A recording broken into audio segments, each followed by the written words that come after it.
Hey everyone, I'm Sue. Welcome back to my channel. This is Blue Heron Hill, downstairs, seed starting area, and we are going to be doing more planting this week. But I wanted to show you what I have been checking on all week long. If you've seen one of my recent videos, it was on pepper plants. Well, I've been coming down anxious in anticipation for when I see my first sprouting pepper seeds. Well, it's happened. Let me show you.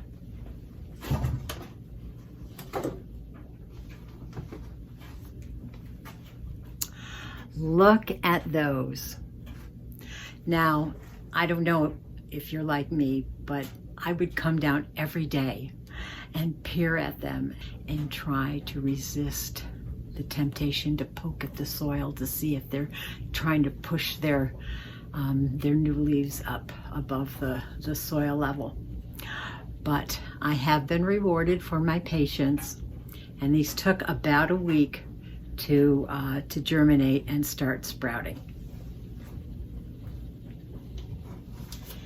Looks like I have a pretty good rate.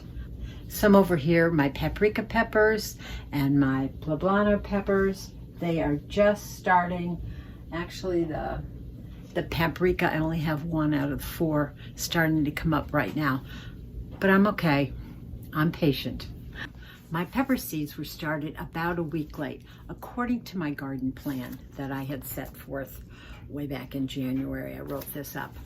Always write things down in pencil, because you're bound to be changing, this timetable throughout the planting season. I'm a week late on my peppers, so I had to readjust this. But this year, it's all about when I'm finding the time and not sticking to such a set schedule. As long as I'm not like a month or so behind in planting peppers and tomatoes, I've decided I'm going to be okay with it. So usually my peppers are first, and then the following week I plant my tomatoes. So the tomatoes have been pushed off a week. So, but I'm okay with that. If you want, let me know down in the comments, how is your schedule going? A little bit early, a little bit late, it's okay. Garden planners are always a beneficial tool to have. So today I am getting my tomato seeds in the soil. So come along with me and I'll show you what I have for my tomato crop this year. Let's do it. Here is a selection of what I will be planting this summer. These are all my paste tomatoes and my slicing tomatoes.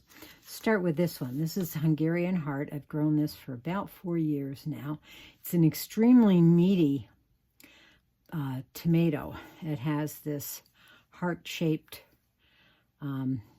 body of it. Very few seeds, but extremely meaty, and very large tomatoes also. Very flavorful, so you can use them as slicers or you can use them, they work very well in paste. A favorite of mine is the Amish paste. I'll probably be planting about 12 plants of these. It makes a great sauce. Very, very meaty, very little seeds, and not juicy at all. 2 of my all-time favorites. This is a hybrid tomato, Celebrity. It's an AAS winner. It's extremely prolific. It stays rather on the compact side. It will grow up to about 4 or 5 feet. So it does need training on a panel or something like that. Another one is Jetstar, another hybrid, very well liked by many people. It's very easy to grow, good growth, heavy production, very little disease. I've not found any blossom end rot or any leaf spots or anything like that. It's a very good one. Recommend it. A couple other ones, Cherokee Purple. I think this one is an extremely tasty one.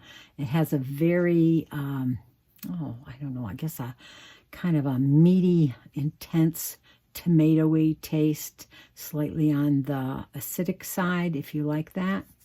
I'll be growing just a few of these, just great as a slicing tomato.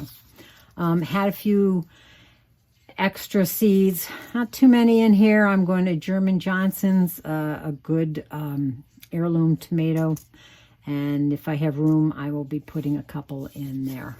Also, Dr. Witchy's is a beautiful yellow slicing tomato.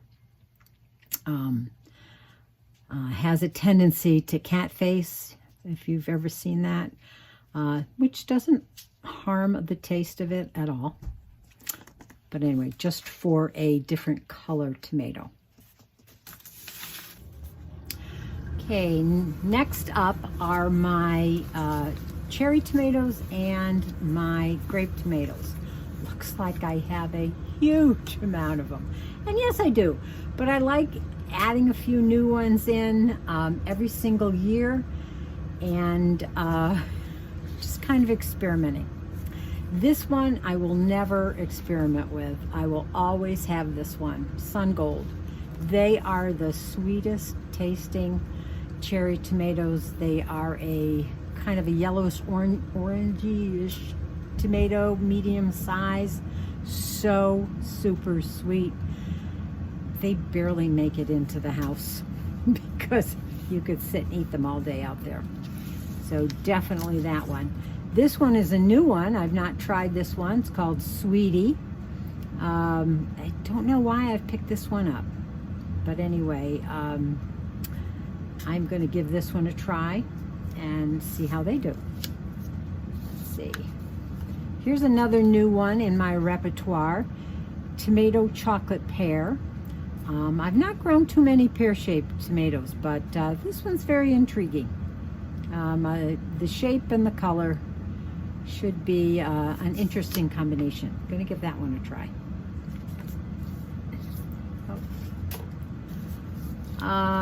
Here's another new one, Queen of the Night. I thought I would try this one.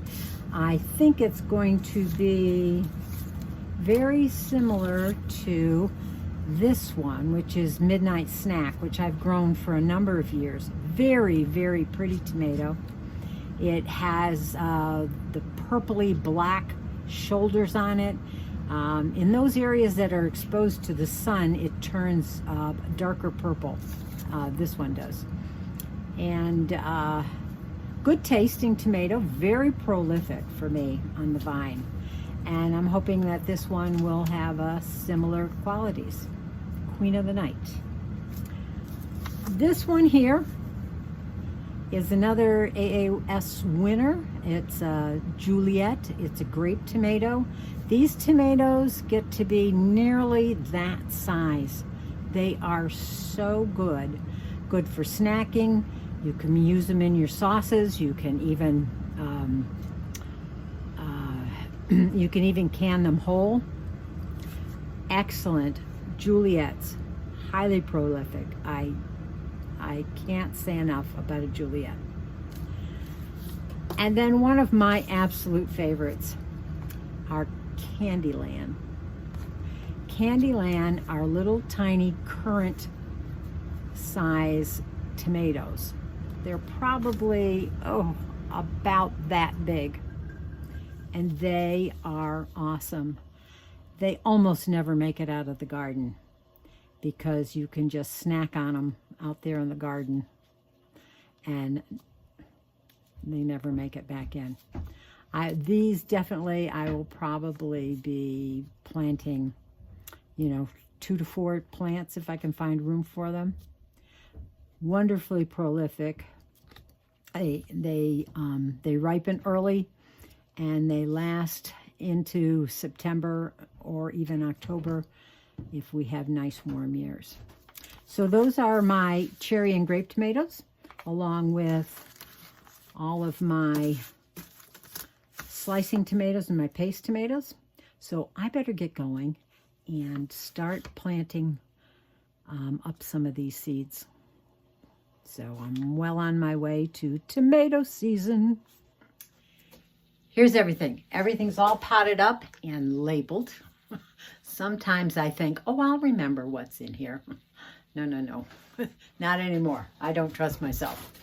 And so they have a humidity dome on them, a drip tray, and they are on a heat mat to keep them nice and cozy and moist, and the best optimum temperature for germination.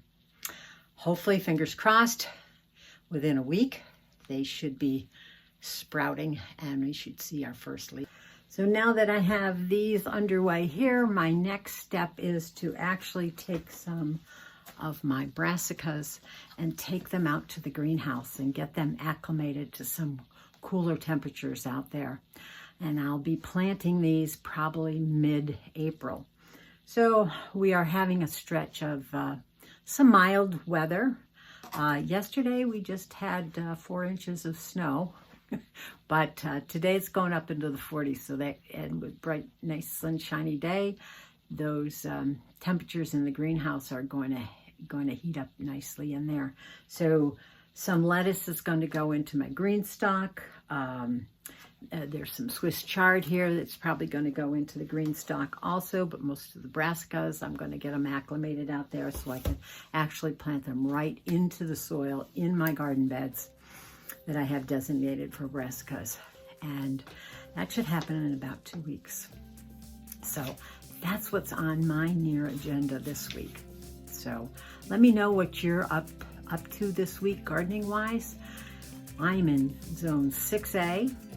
My average last frost date is the beginning of May, end of April.